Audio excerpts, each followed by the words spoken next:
And now, ladies and gentlemen, Mark, can we get a little bit more volume internally here? Is that better, folks? There we go. All right. And now we invite you to please rise.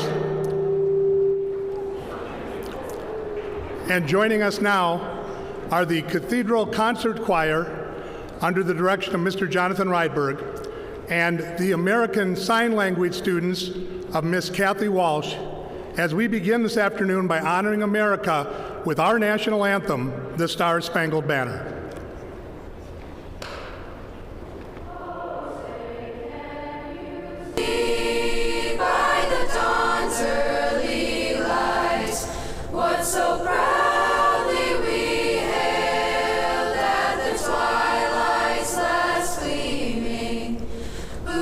Stripes and bright stars through the perilous fight, o'er the ramparts we watched were so gallantly streaming, and the rockets' red flame, the bombs bursting in air, gave proof through the night that our flag was still.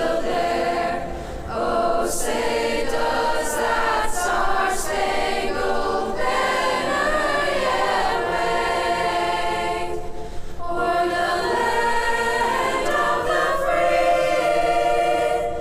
and the home of the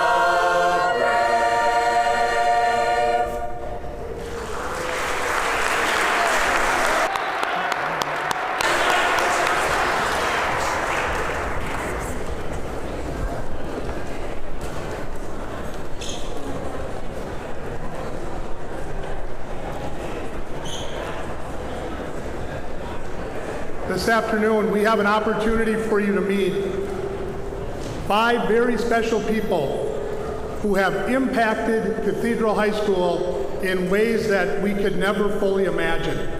They've made Cathedral what it is for you today, and we hope you enjoy meeting them, as they are the 5 inductees into our 2022 Cathedral Athletic Hall of Fame. For our first introduction, I would welcome a Cathedral grad and current social studies teacher and head boys hockey coach, Robbie Stocker.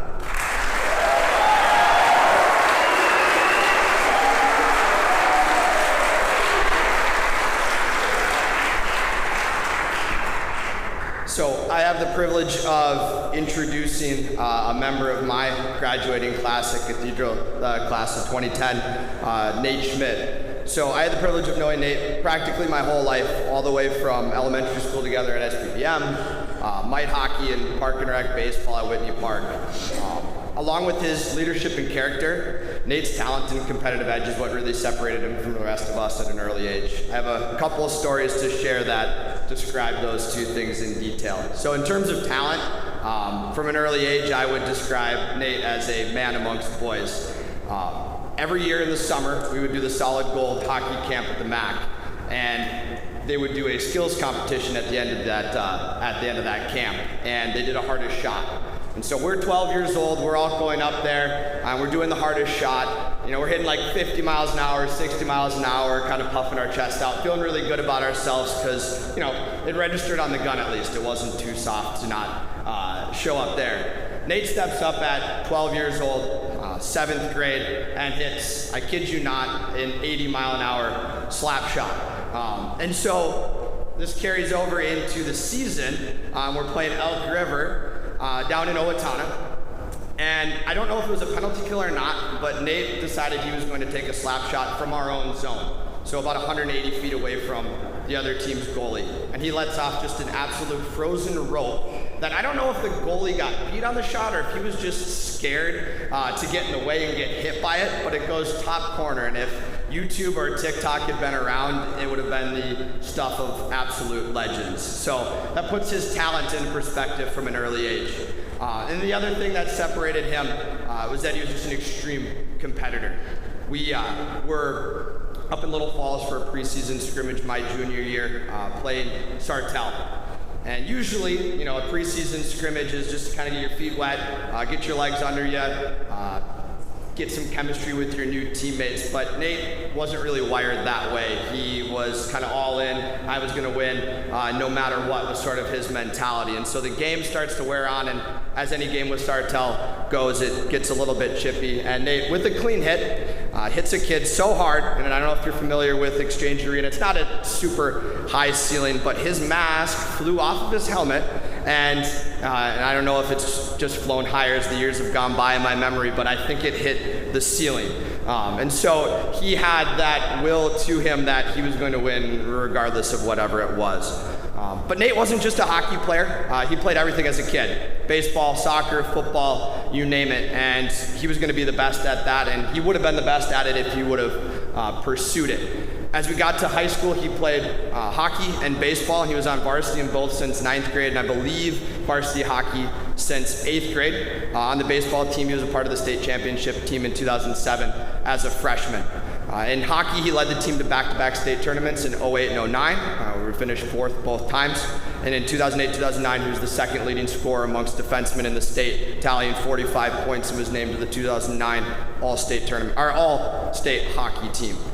Schmidt then went on to play in the Fargo Force, the USHL, leading the team to the Clark Cup Finals, and then went on to the University of Minnesota, where he played for three years, leading the team to a Frozen Four in his sophomore year, and then in his junior year, he had over 40 points and was named a second-team All-American. After his junior year, he went on to sign a professional contract, and so far in his professional career, he's played for the Capitals, the Golden Knights, where he appeared in the Stanley Cup Finals in 2018, and then with the Vancouver Canucks, and then ultimately he is playing today with the Winnipeg Jets. Nate's achievements as an athlete at Cathedral are beyond outstanding. He's by far and away the most accomplished alumnus in Cathedral hockey program history, but really separates Nate is everything beyond the rink. Not only was he a dedicated student, he led by example, he showed immense character at all times, and he truly embodies what it means to be a Crusader and is extremely deserving of this induction into the Hall of Fame. He's preparing for a game with the Wild on Tuesday, so his mother Joanne is here to accept on his behalf, but please join me in welcoming Nate into the Cathedral Athletic Hall of Fame.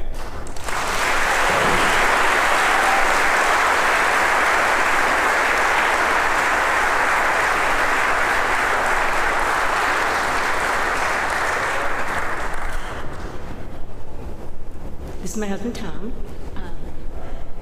I got nominated to read this. Nate would have liked to be here, but due to all of his other commitments with hockey, he couldn't. So here we go.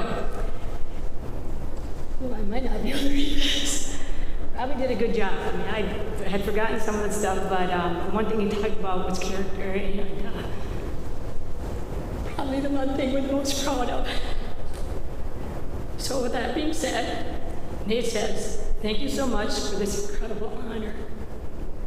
I wish I could be there to celebrate with everyone, and congratulations to the other inductees as well. It means a lot to me to be included with Mr. Foshing, Mary Januszka, Jeff Haves, and of course Annie. Thank you to Cathedral for being a part of what shaped me as a person and as a hockey player. To my teammates and coaches, Johnson, Bruce, and Brownie, I thank you all for helping me reach the level that I am at today." And he asked me to have you read this. All right. Without my glasses. Lastly, thank you to my family, my dad, my mom, my brother and sister. Thank you for always supporting me and pushing me to be my very best. Thank you.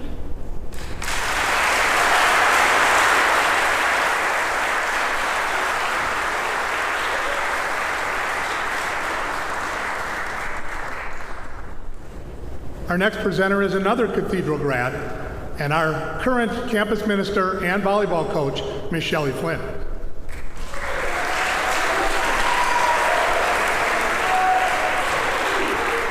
Hello, Cathedral.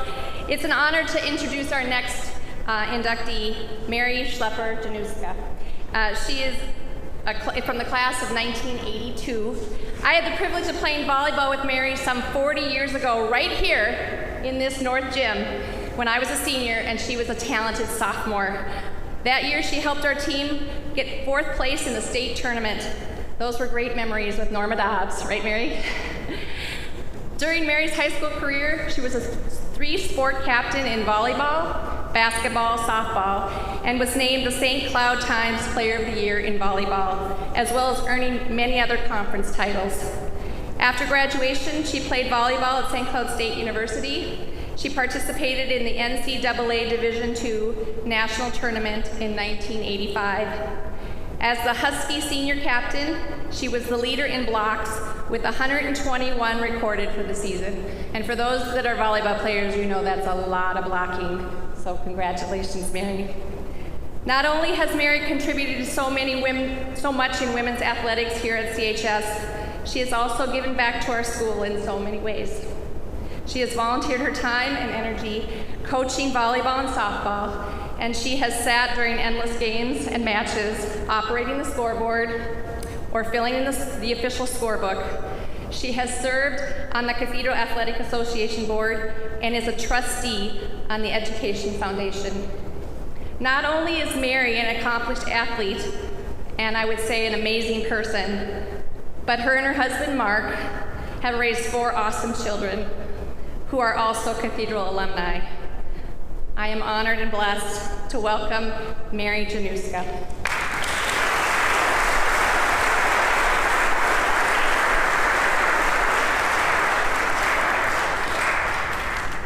Thank you, Shelley. Nice introduction. Thank you so much for this honor, of course. This is very special to me, in part because of some of the great people inducted before me in previous years. My niece, Tina Campa, my older brother, Jim Schlepper, and of course, those being inducted today, including another niece, Annie Schlepper's fan.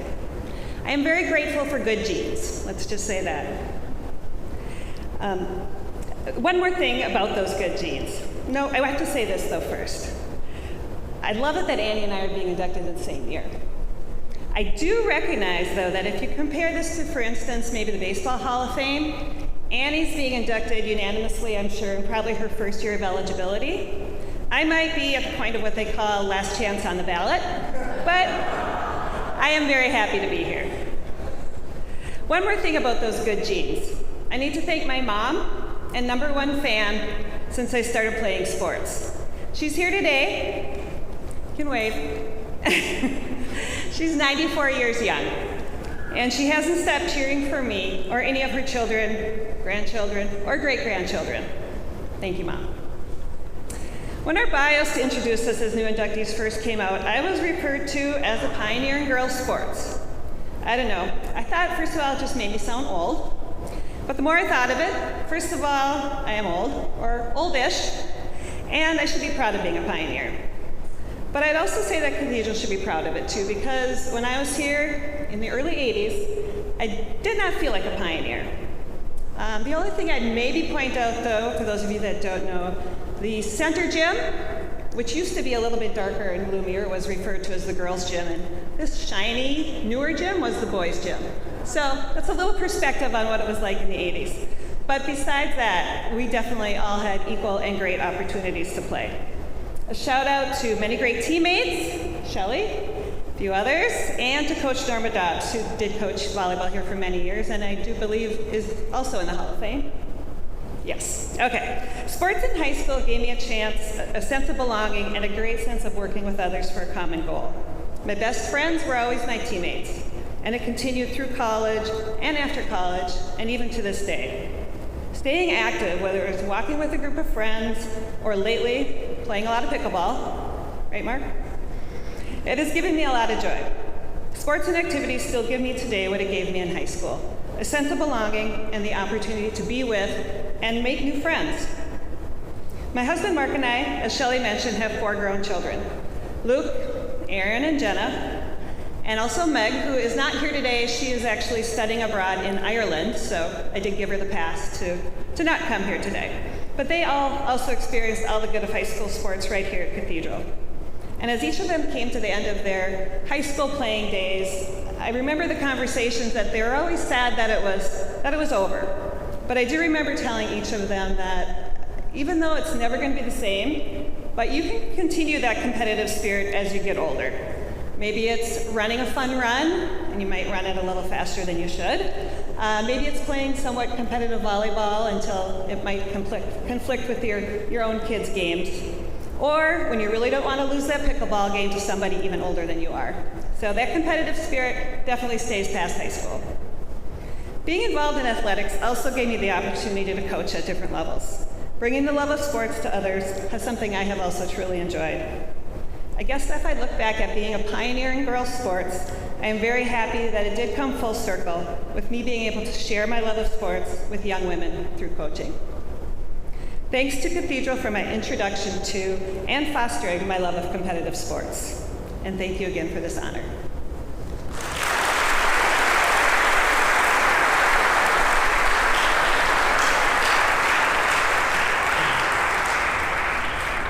Our next presenter doesn't need an introduction here, but many of you probably don't know this, that early in his career at Cathedral, he spent 14 years as an assistant football coach here at Cathedral. Please welcome Mr. Bobby Ernstedt.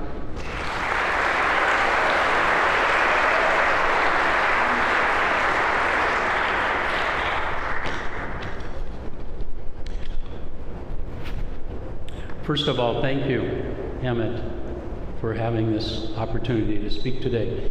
And congratulations to all the inductees. On a personal note, some of you may not know that Gary Foshing and I started teaching together 40 years ago here at Cathedral.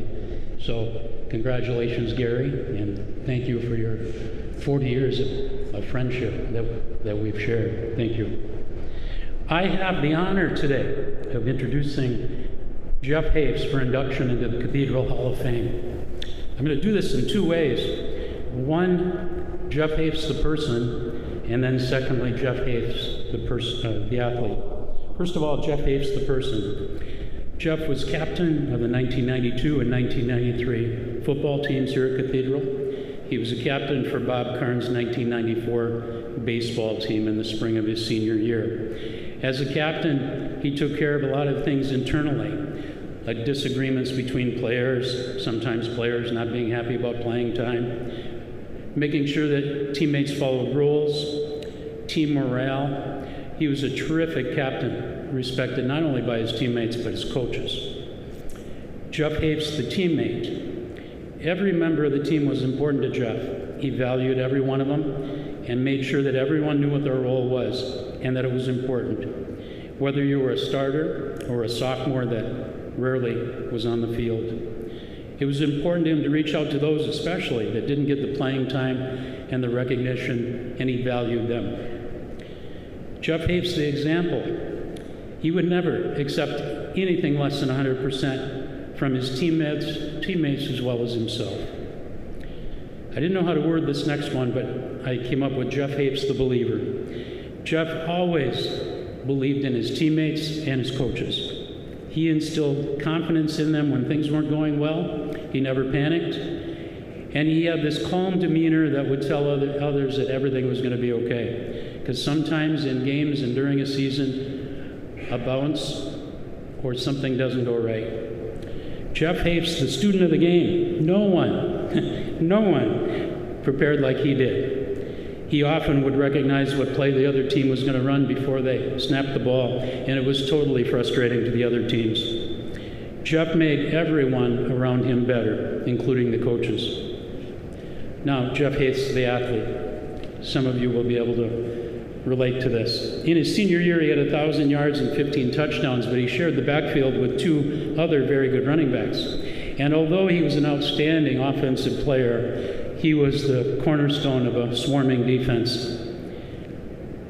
In his 3 years of high school, he was in on nearly 350 tackles. In his junior and senior year alone, of those 350 tackles, he made 310 tackles. And the amazing thing was, 203 of those were solo tackles. Now that was everybody else doing their job and Jeff cleaning up on the running back. But if it was him and the running back, Jeff was going to win every time, and he did. So here's his stats. Junior and senior year, 310 tackles, 6 fumble recovers, 6 interceptions, 2 blocked field goals, and 1 tackle for a safety. That 1993 team only gave up 104 points in 14 games. 47 of those points came in the fourth quarter when we were subbing and the outcome of the game was already determined. In fact, only 104 points in the season. Only 28 were scored in the first half of those 14 games. That team, thanks to Matt Mathiasen for this, had a plus 31 turnover ratio over their opponents for the year. Jeff was captain of the 1992 state championship team that was 10-4, finishing the season with 7 straight wins. He was named to the St. Cloud Times All-Area team in 1992. In 1993, he was captain of the state championship team, a team that went 14-0. Think about this. He won his last 21 games of high school football in a row. In 1993, he was the West Central Conference Most Valuable Player. He was named to the St. Cloud Times All-Area team. He was the St. Cloud Times All-Area Football Player of the Year. He was the Associated Press All-State Linebacker, and he played in the Minnesota State High School football game. Jeff is here today from Highland Ranch, Colorado with his wife Julie, his one son Josh, and he teaches at Mountain Vista High School. So, Jeff, today Coach Hess is here, Coach Foshing is here, and I know there are a lot of teammates that shared the field with you that know how deserving you are of this.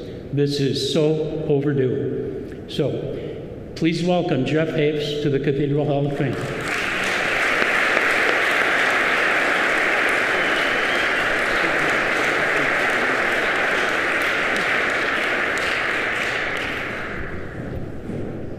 Thank you.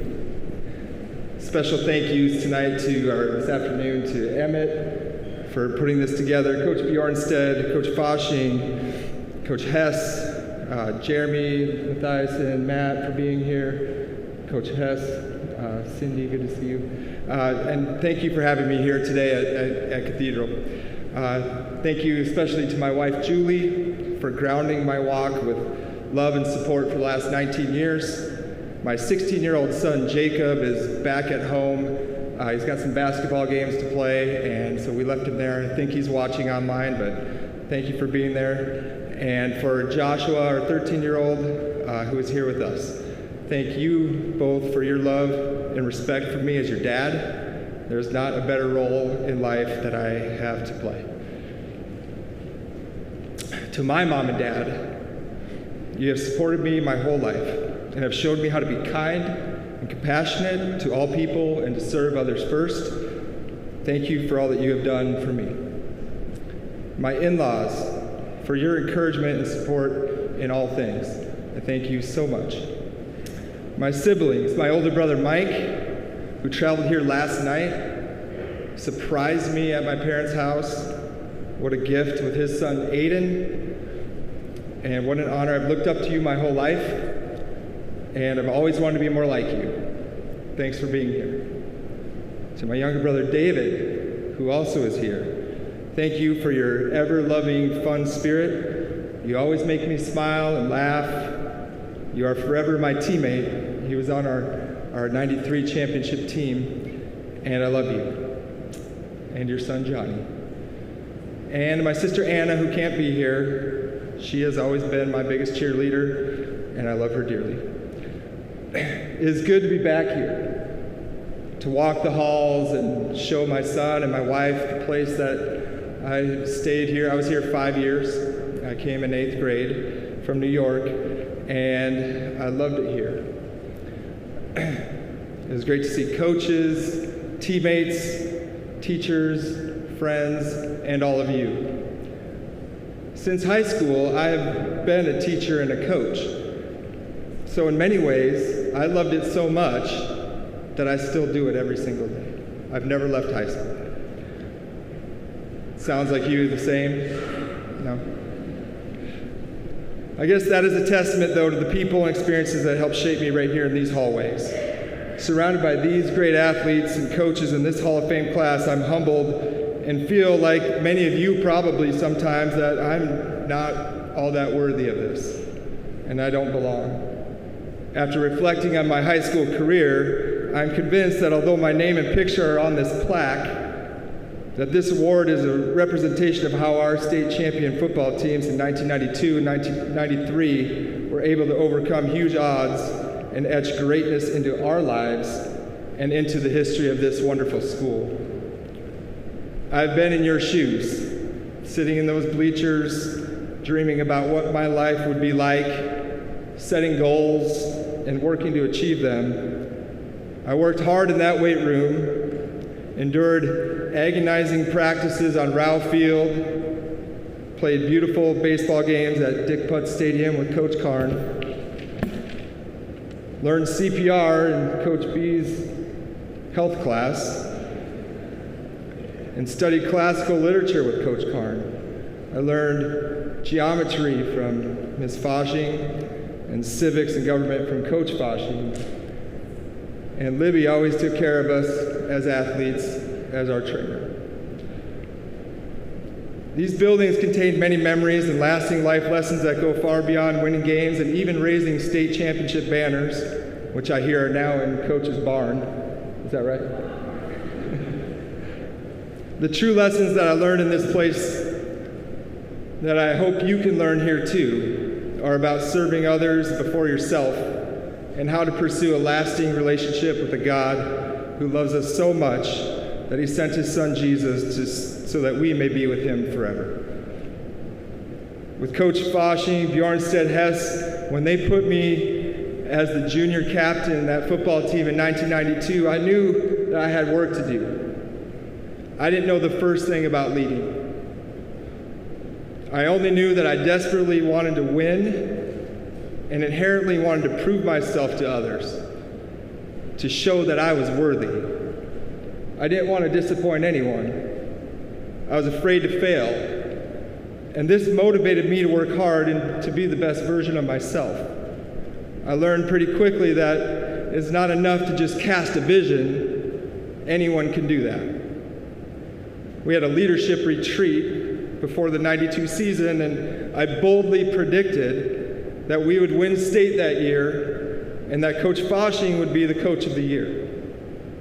Anyone could have said those words. What we needed to do was to let go of individual aspirations and learn to do what it takes to collectively enjoy success. We had to learn how to embrace each other's weaknesses and build into each other's strengths. This takes sacrifice. There's pain involved, pressure, preparedness, and ultimately it comes down to performance in critical moments and a servant attitude towards each other. We entered the playoff with a 4-4 record, 500, completely average. A typical football season marked with some great victories and stunning losses. Some great weeks of practice and moments where we didn't give it our all, kind of like life. Many of you could probably relate to this. This type of season happens often in sports. It happens often in life. Nobody could have predicted what happened next, except for the people in that room. The coaches, the players, the parents, and the school community all bonded together. The unselfish acts of team formation came together in an unbelievable way over the next 6 games. We were invincible. We believed in each other. We kept coming up with first downs on fourth downs. The Manderfeld to Mathiasen connection. We made timely stops on our way to a 7-6 Prep Bowl victory against a 2-time state champion that we were never expected to beat. That game ended on a touchdown pass to a wide receiver, Eric Overman, who hadn't caught a pass all season. In all of that, what stands out to me is the unselfishness of those around me. While I was on the field doing that work and enjoying success, there were so many people behind us doing the little things that helped elevate us. The parents working team meals and coordinating rides and paying for everything. My brother and his tech football team shoveling out the stadium stands so we could have fans at our game. The coaches putting together scouting reports, film sessions, giving us a chance in each game. The players putting aside differences and coming through play after play, practice after practice. Both my predictions came true that year. We won the state, and Fosh was the coach of the year. Well deserved. But simply saying those things didn't make them happen automatically. The shaping of success was built on serving others. Keeping this type of effort going through my senior season would prove to be the challenge, as it often is more difficult to repeat excellence, to not get complacent, to push further and reach deeper, to replace key players, to be ranked high in the state, have the target on our back, instead of sneaking up on them like we did the year before. It was a different animal entirely. This is where I learned to lean into my faith, into being certain of what we always do not see. My time at Cathedral was a training ground for building my faith in a God that is sometimes hard to see in this broken world. My journey as a football player included many times of doubt, of fear, of a risk-reward, fight-or-flight mentality that crippled me. This only increased my prayers, Bible studies with my brother in our bedroom before games, and learning about who God truly is, his loving nature, his grace, forgiveness, his blessings, how he holds us close in times of trouble, and namely that he is always with us. Winning the second state championship was about faith and trust. It gets windy at the top of the mountain. We had many storms to endure, not only on the football field, but in staying together and battling through adversity. Before the final game of that season, we sat in the old chapel, had a team mass led by Father Kevin, before heading down to the Dome, clearly on a mission to finish what we started. The words over the altar read, "All honor and glory to our Lord Jesus Christ."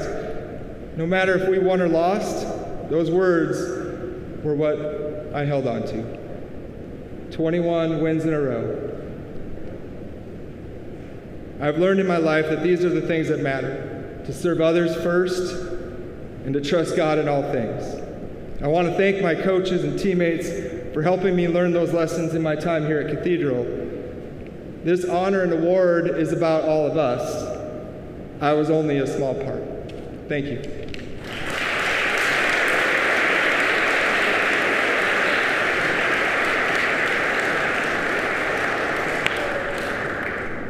Next up, please welcome back to Cathedral, former teacher and head boys hockey coach, Eric Johnson.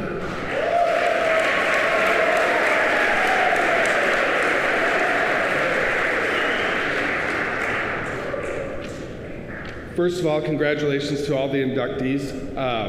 Awesome accomplishment. It is good to be back. It's a long trip for me to come all the way back here from Sartell. So I have the honor to be pretty spoiled in my career here, as I have a close connection to two of the nominees today, and I am honored to introduce Ann Schlepper-Spann into the Cathedral Hall of Fame. I first had the opportunity to meet Annie when she was 11 years old and had the privilege of coaching her when she was 12. Ann played on our Pee Wee A team that lost in the state championship game to White Bear Lake, and what I remember first about her is she always drugged this stupid husky stuffed animal with her everywhere we went, every game. And it was kind of like trying to teach, like, oh, and then it became a good luck charm, and I'm like, hey, Annie, the boys are a little embarrassed by the stuffed animal, but it's working, we win.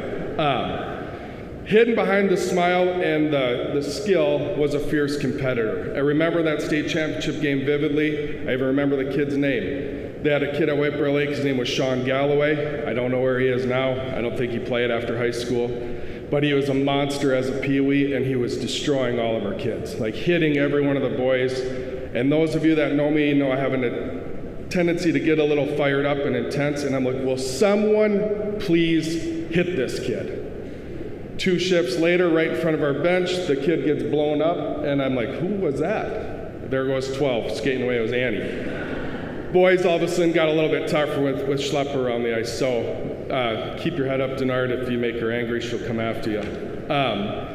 From there, I got to watch her closely through her 5 years with the Icebreakers. I did apologize numerous times to Coach Chamernick for the high penalty minutes that freshman and sophomore, those first 2 years. And most of the time you see people, like when they're really good, when they're young, they kind of peak or plateau. And Annie just continually kept getting better and better. And part of that was her work ethic. and her contagious attitude, as many of us that got to know her could see. While Annie's talents were very evident in hockey, she was also one of the best softball players, if not the best softball player I ever saw play in person, and she was a tremendous soccer player here at Cathedral.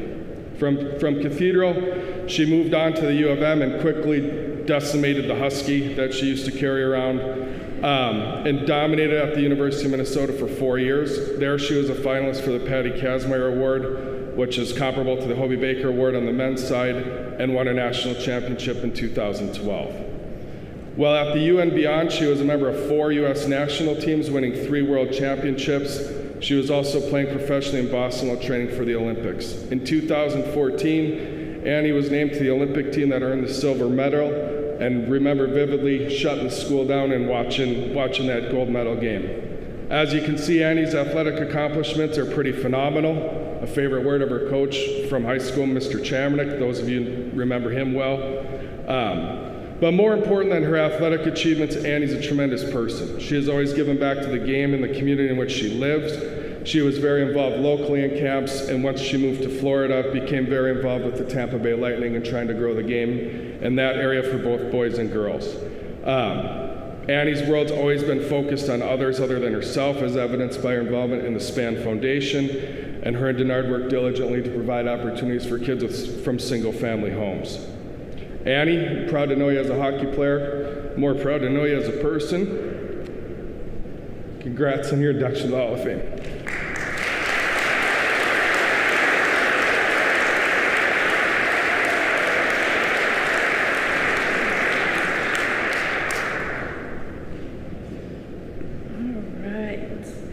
Good afternoon, everyone. It wasn't too bad. I thought some of you guys were sleeping. No, I'll be quick. Obviously, with the Hall of Fame induction, there's a lot of thank yous to be had, and so I'll try to be quick, but I do have some really important thank yous that I need to hit. So, first, my parents and my brother Adam. My brother Adam could not be here today. High school teen years. As a girl and as a sister comes with their own challenges, I can imagine, but my parents navigated it with ease, quite honestly. They always knew the perfect time, the perfect place, and the exact words that needed to be said when I needed encouragement, especially when I was chasing a dream. And actually, when I was thinking about today and just being in this gym again, I was thinking of, I don't want to say finding a way in the gym, but basically my dad and I would come after practice, a full day of school, after homework, after dinner. We'd be here, knock on the doors here at 7, 8 p.m. at night, and I'd come in, I'd find a janitor or anyone that we could find, and I would run my sprints. At the time I was training for Team USA as a junior, and I'd run sprints right over here, back and forth, and I tell you what, there were days that were long and I did not want to come, but my dad and my parents, they encouraged me, they made me, they cheered me on in a way that they knew the potential that I had. And so I'm very thankful for that push and just that hard work that they instilled in me at a young age. Secondly, my family, my husband Denard, my 2 little boys that are back in Tampa. I'm still warming up, by the way. But they are just as much of this honor as they are, as I just spoke. They are the ones that continue to inspire me today to create a lasting legacy from here on out. So I love you guys. I know that you're watching. And now, obviously, my thanks to Cathedral. To those of you that are sitting here today, as a student body, don't underestimate the position of success that you're being put in just by being here and attending Cathedral. Cathedral stands firm on faith, loyalty, and character as it prepares you for the life after high school. And I don't expect you to understand or even feel that now, but trust me, the rest of the inductees here and those that have been here and have gone to high school definitely know that and feel it and see it later in life, just how much Cathedral has prepared us. So there's no doubt that Cathedral will always be your biggest fan and your biggest support no matter who you are. I personally hold on to the small conversations and acts that maybe help me through a day or even get through a semester at times, but then there's also the big things like when Cathedral shut down the school to hold a watch party for my Olympic Games and to help make Annie Schlepper Day a thing in the city of St. Cloud, and just on Monday retiring my jersey, all those big things as well. I'm so grateful for their continued support and the support in those big things. So the list for that goes on and on. So I'm very thankful for that. To my past teachers, coaches, mentors, I even see so many familiar faces when I still went here, which is so warming to my heart and so thankful that I got to come back today. And all those, Emmett as well, always keeping me informed on anything sport related is always super enjoyable. And anyone else that's had a positive impact in my life here at Cathedral, which is a lot of you. So that's it, really. From here on out, I just pray that my life continues to be a bold representation and showcase of hard work, good decision making, and just loyalty, quite honestly, to those that are around me. And you know what? All those is I first learned here at Cathedral in my young years, and that's why I stand so firm on what Cathedral represents and operates on, just of the good character and being loyal to those around you. So I'm very thankful for that. So again, thank you for this honor today. Congrats to the honorees or the inductees and family and friends that also get to be here today. It's super enjoyable, and I'm so thankful to be back. So thank you again, and God bless.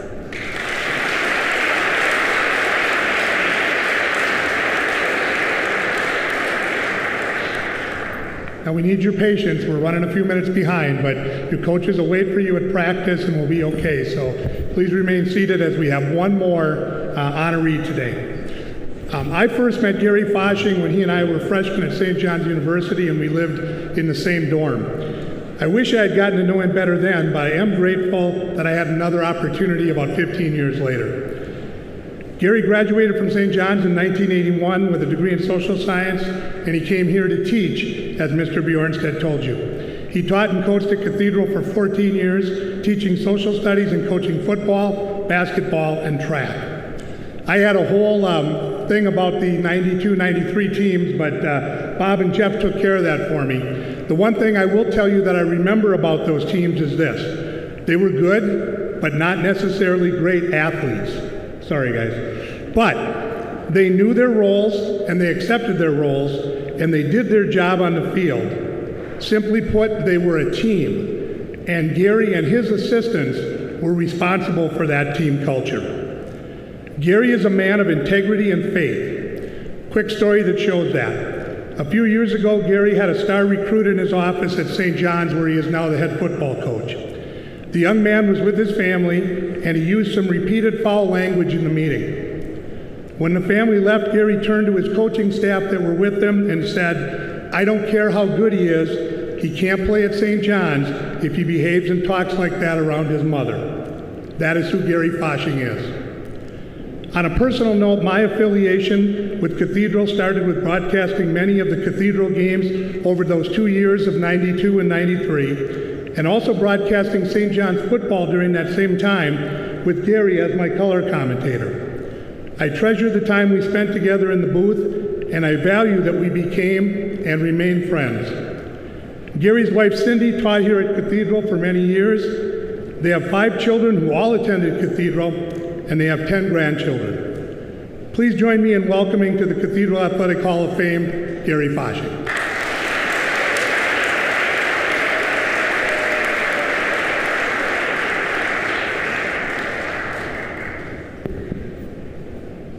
I'm going to be short because I know we're running out of time.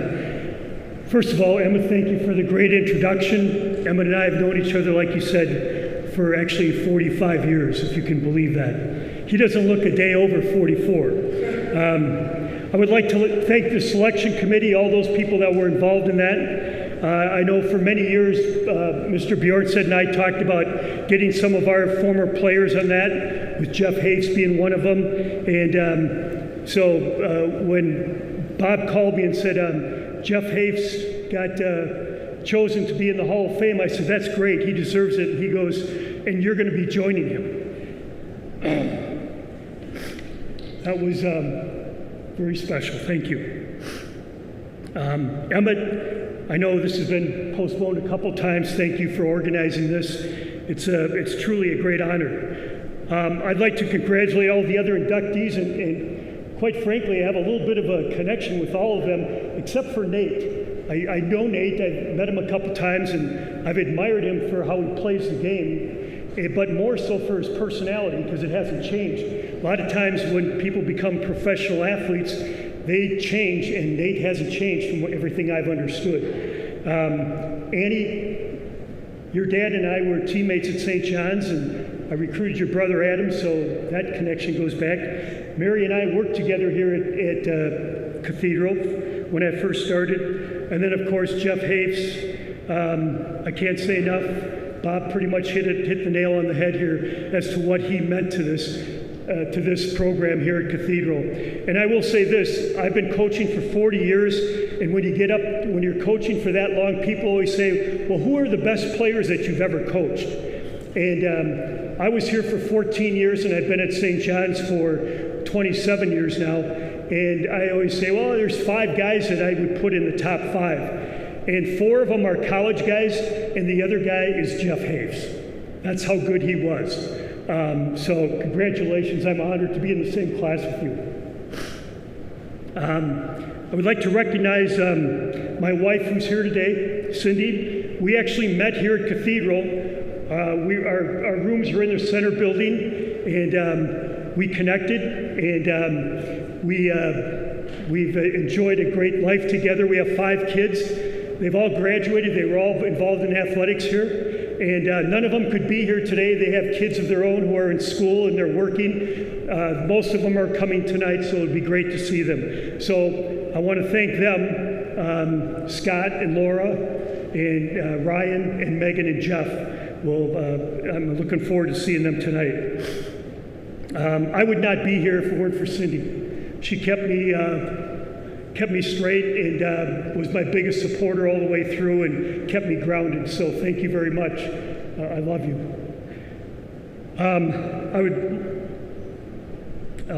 I also want to thank 2 guys very special to me, the 2 assistant coaches that I had. Bob was an incredible assistant coach for me. Those of you that have had him as a teacher knows how organized he is. Imagine putting that into a football perspective, okay? So if you ever want to see a detailed scouting report, check out one of his scouting reports. Incredible. I would get the film, I'd break it down, and then I'd bring it to Bob's house on Sunday night. Him and Jeff Hess, or my other assistant coach, would break down. They ran the defense, I ran the offense, and it was incredible. I'd show up on Monday morning, I'd have the scouting report in front of me that they had put together, and you can see what happened. We were obviously very, very successful. They are 2 of the best I've ever been around, and I've been around a lot of coaches over the years, so thank you guys for being part of that.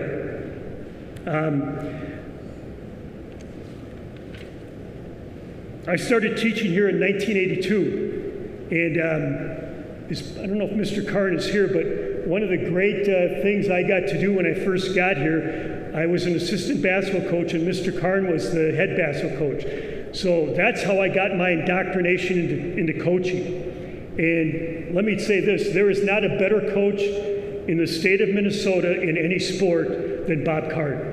He is an incredible coach, and I learned a great deal from him, so I wanted to thank him. I don't know if he's here. I talked to him earlier today. We were sharing stories. I'm very proud of the things we accomplished here, and especially proud of the young men that I got to coach.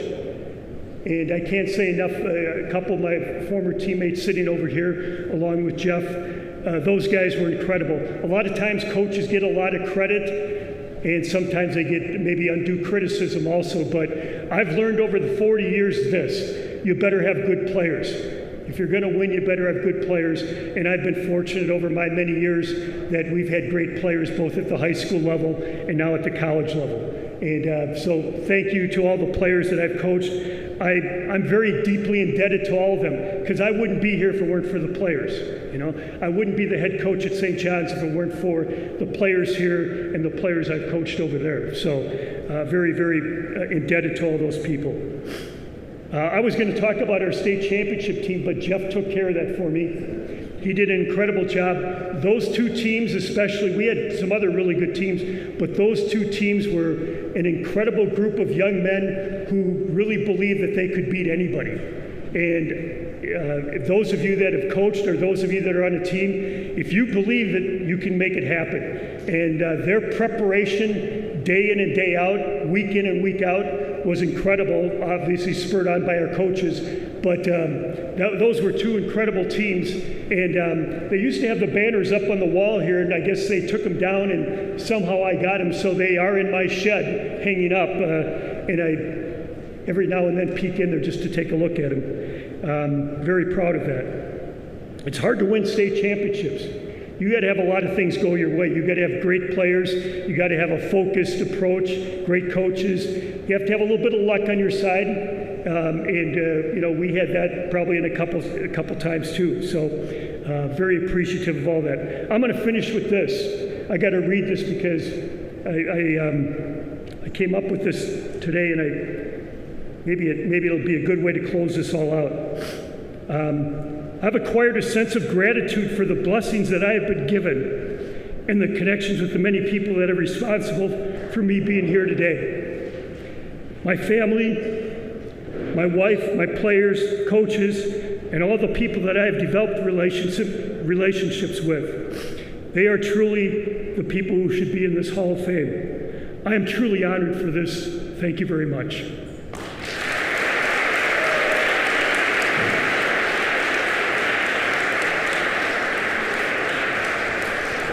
We really appreciate your patience. Guys, are you ready? Okay. We are going to close things out with the school song led by these guys.